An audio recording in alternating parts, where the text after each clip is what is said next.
राधा वल्लभ श्री हरिवंश, राधा वल्लभ श्री हरिवंश।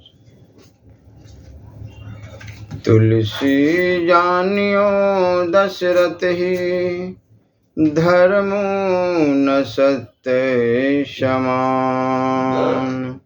राम तजे जेहि लागी, बिनु राम परिहरे प्राण।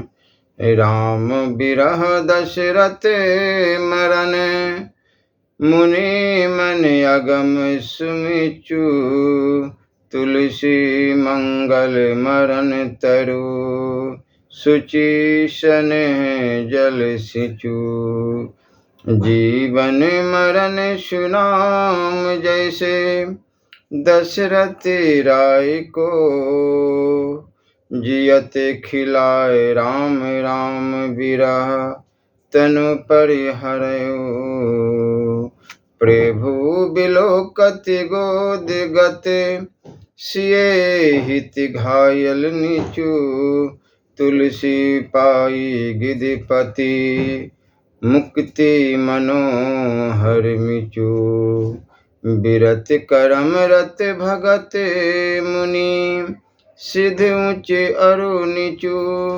तुलसी सकल सिहात सुनी, गिधिराज की मिचु। मुए मरत मरिहे सकल, घरी पहर के बिचु। लही न काहू आजू लो, गिधिराज की मिचु। मुए मुकुट जीवंत, मुकुत मुकुत मुकुत बिचु। तुलसी सविते अधिक, गिधिराज की मिचु। रघुबर बिकल बिहंग लखी, सो बिलो की दो वीर। सिए सुधी कहीं सिए राम कही, देह तजी मति धीर। ज्ञान के साधन तथा ज्ञानी के लक्षण और महिमा। व्यास जी महाराज कहते हैं, पुत्र प्रकृति ही गुणों की सृष्टि करती है। क्षेत्रज्ञ आत्मा तो उदासीन की भांति उन संपूर्ण विकारशील गुणों को देखा करता है। वह स्वाधीन एवं उनका अधिष्ठाता है।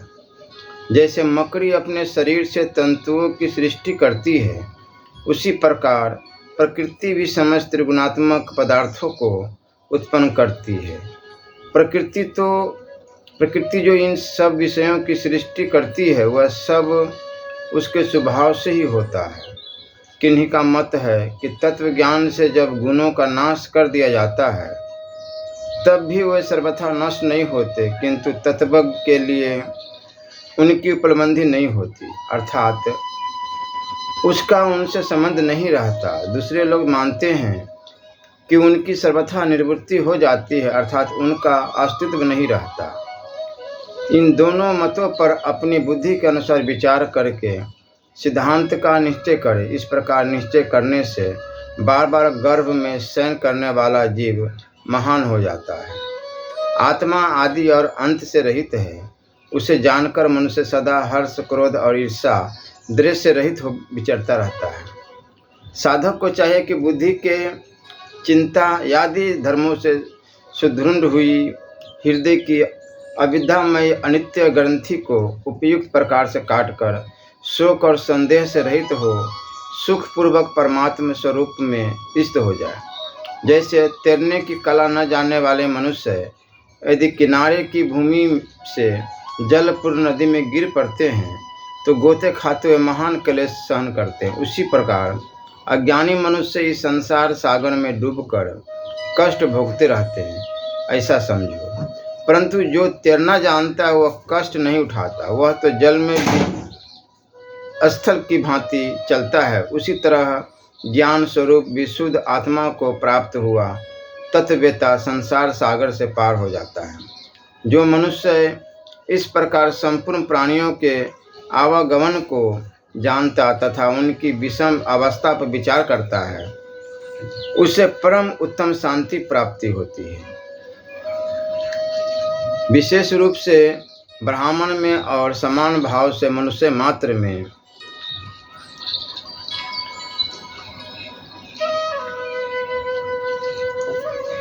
इस ज्ञान को प्राप्त करने की जन्म सिद्धि शक्ति है। मन और इंद्रियों का संयम तथा आत्मज्ञान और मोक्ष प्राप्ति के लिए पर्याप्त साधन है। सम और आत्म तत्व को जानकर पुरुष अत्यंत शुद्ध बुद्ध हो जाता है। ज्ञानी का इसके सिवा और क्या लक्षण हो सकता है। बुद्धिमान मनुष्य इस आत्म तत्व को जानकर कृतार्थ और मुक्त हो जाते हैं। परलोक में जो अज्ञानी मनुष्य को महान भय प्राप्त होता है, यह महान भय ज्ञानी पुरुषों को नहीं होता। ज्ञानी को जो सनातन गति प्राप्त होती है, उससे बढ़कर उत्तम गति और किसी को भी प्राप्त नहीं होती। कुछ लोग मनुष्य को दुखी और रोगी देखकर उनमें दोष दृष्टि करते हैं और दूसरे लोग उनकी वह अवस्था देखकर शोक करते हैं, परंतु जो कार्य और कारण दोनों को तत्व से जानते हैं वे शोक नहीं करते। तुम उन्हीं लोगों को वहाँ कुशल समझो। कर्मपरायण मनुष्य निष्काम भाव से जिस कर्म का अनुष्ठान करते हैं, वह पहले के किए हुए सकाम या अशुभ कर्मों को भी नष्ट कर देता है। इस प्रकार कर्म करने वाले साधक के कर्म इस लोक में या परलोक में कहीं भी उसका भला बुरा या दोनों कुछ भी नहीं कर सकते।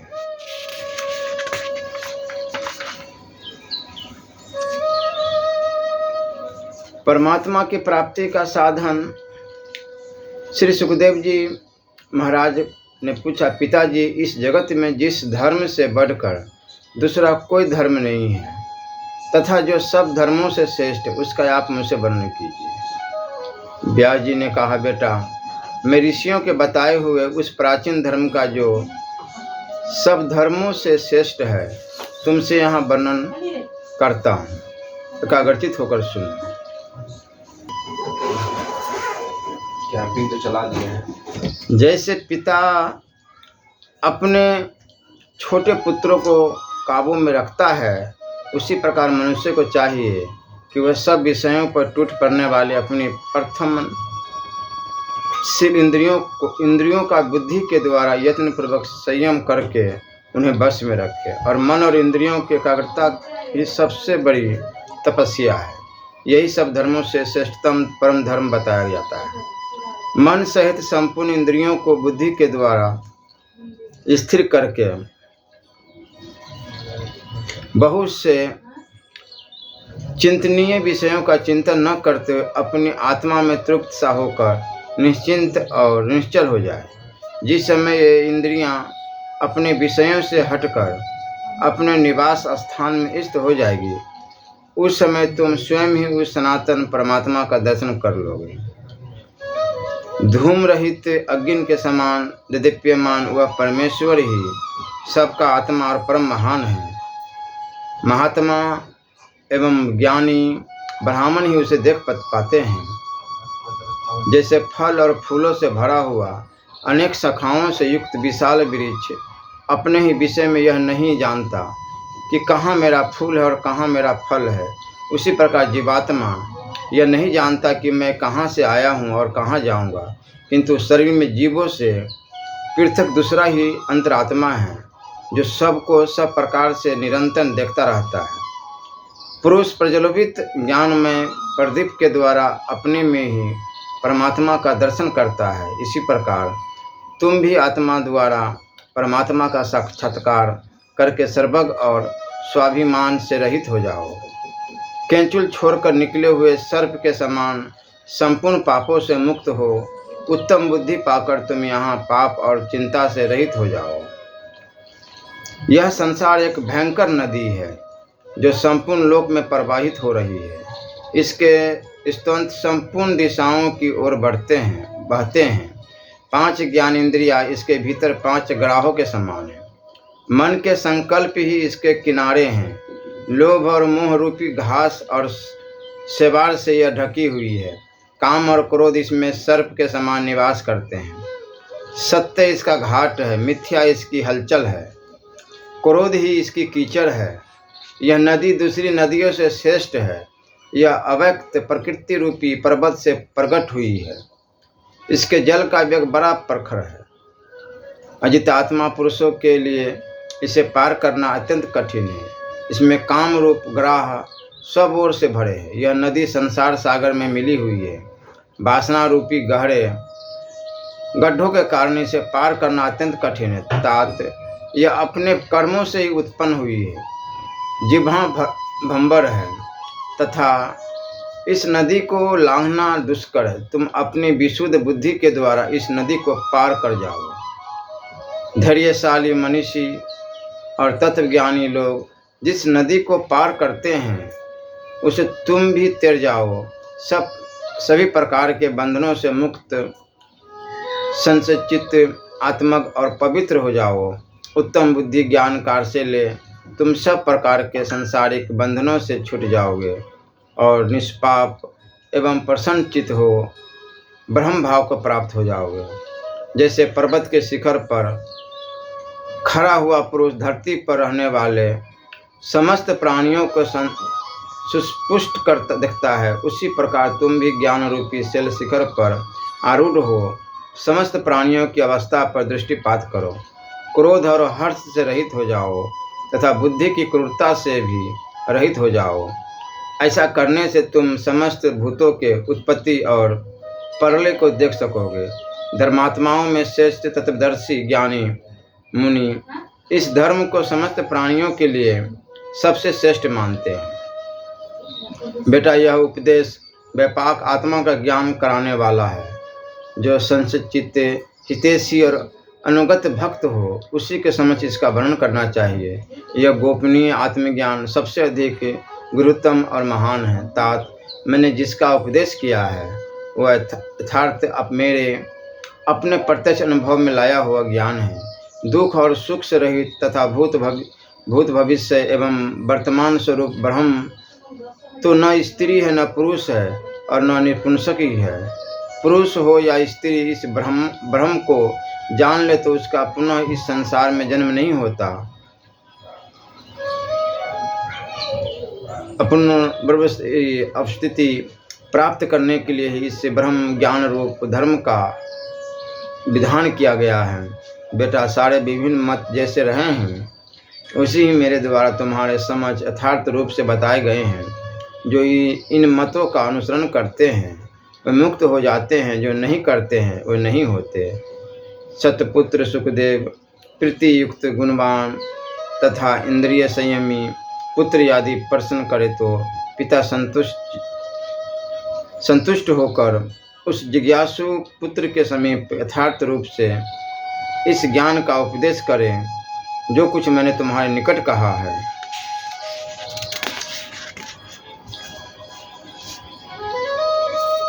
व्यास जी कहते हैं, बेटा, साधक को चाहिए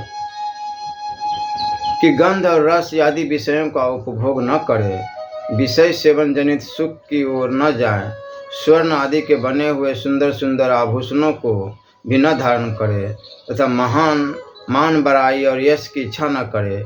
यही ज्ञानवान ब्राह्मण का आचार है। जो संपूर्ण वेदों का अध्ययन कर ले, गुरु की सेवा में रहे, ब्रह्मचर्य व्रत का पालन करे तथा ऋग्वेद यजुर्वेद एवं सामवेद का पूरा ज्ञान प्राप्त कर ले, वही मुख्य ब्राह्मण है। जो समस्त प्राणियों को अपने कुटुंब की भांति समझकर उन पर दया करता है, जानने योग्य तत्व का ज्ञाता तथा सब वेदों का तत्वज्ञ है और कामना से रहित है, वह कभी मृत्यु को प्राप्त नहीं होता, अर्थात जन्म मृत्यु के बंधन से सदा के लिए मुक्त हो जाता है। इन लक्षणों से संपन्न पुरुष ब्राह्मण नहीं है ऐसी बात नहीं, किंतु वही सच्चा ब्राह्मण। नाना प्रकार की इष्टियों और बड़ी बड़ी दक्षिणाओं वाले यज्ञों का अनुष्ठान करने मात्र से बिना विधान के अर्थात बिना आत्मज्ञान के किसी को किसी तरह भी ब्राह्मण तत्व नहीं प्राप्त हो सकता। जिस समय वह दूसरे प्राणियों से नहीं डरता और दूसरे प्राणी भी उससे भयभीत नहीं होते, तथा जब वह इच्छा और द्वेष का सर्वथा परित्याग कर देता है, उसी समय उससे ब्रह्म भाव की प्राप्ति होती है।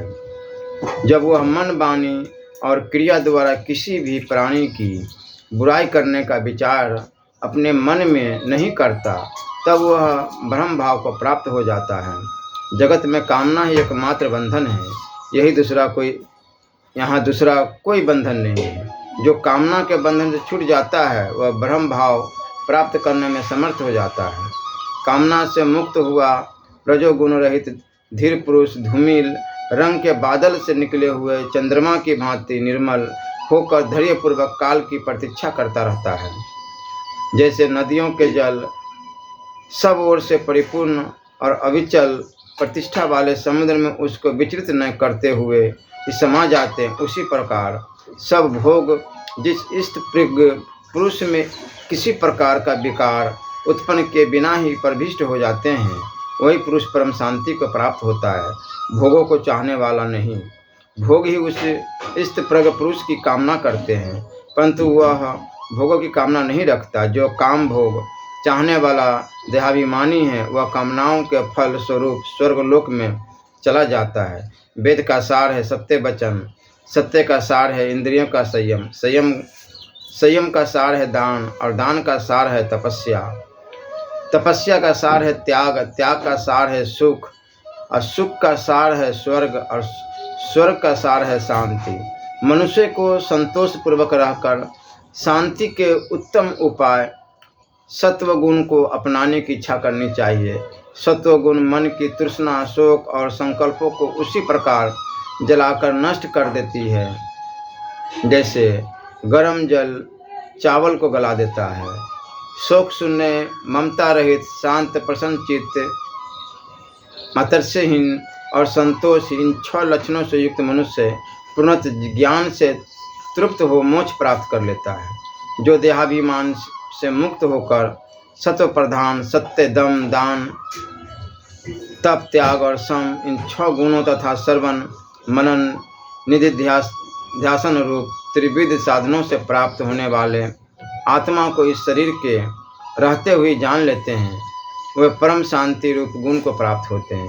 जो उत्पत्ति और विनाश से रहित, स्वभाव सिद्ध, संस्कार शून्य तथा शरीर के भीतर स्थित सुकृत नाम से प्रसिद्ध ब्रह्म को प्राप्त हो जाता है, वह अक्षय सुख का भागी होता है।